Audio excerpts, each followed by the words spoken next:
What's up guys? Welcome back to my channel. So ngayon guys, ay merong bagong labas na iOS at ito nga yung iOS 17.4. So kapag may bagong labas na iOS ay ganito lagi ang ginagawa ko para mapanatiling compatible at running in good condition yung device ko. So punta lang tayo sa App Store. So kapag nandito na tayo sa App Store, click na natin yung profile natin and i-refresh natin siya.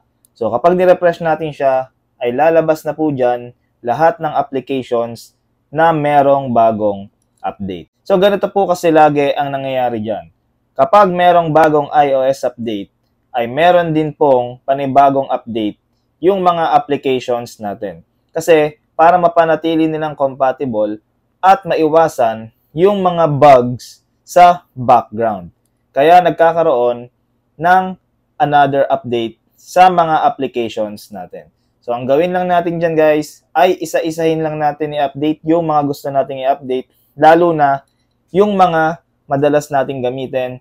Pero mas recommended ko sa inyo na click nyo yung update all para lahat ng applications nyo ay manatiling compatible sa bagong iOS version na naka-install sa inyo.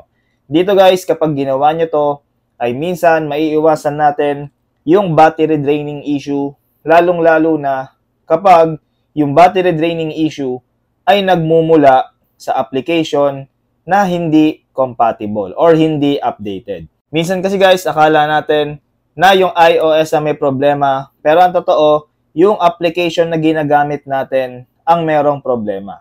Kaya mas maganda talaga guys na every time na merong bagong iOS update, ay mag-update din kayo ng application nyo. Kasi ako, ganyan din ang ginagawa ko palagi. Anyway guys, kung kailangan nyo ng iOS group, so sali kayo dito guys sa iOS Pilipinas sa Facebook.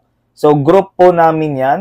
So pwede kayong magtanong dyan guys. Napakaraming active dito sa group na to. Basta't magtanong lang kayo. Maraming nagko-comment dyan.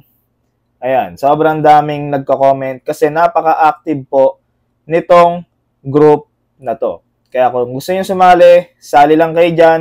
Siguraduhin nyo lang guys na sasagutan nyo yung mga security questions para ma-approve kayo dito sa group na to. And guys, i-follow nyo na rin ako sa mismong Facebook account ko, El Israel Evangelista. I-search nyo lang. So dito guys, sa main account ko ay nag-upload ako ng mga iPhone tips sa Facebook mismo. So ito makikita nyo na meron na tayong iPhone Tips Part 28.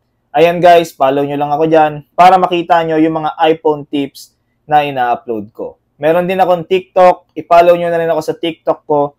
So i-search nyo lang Israel Evangelista TV. For more iOS contents and iPhone tips, follow me here.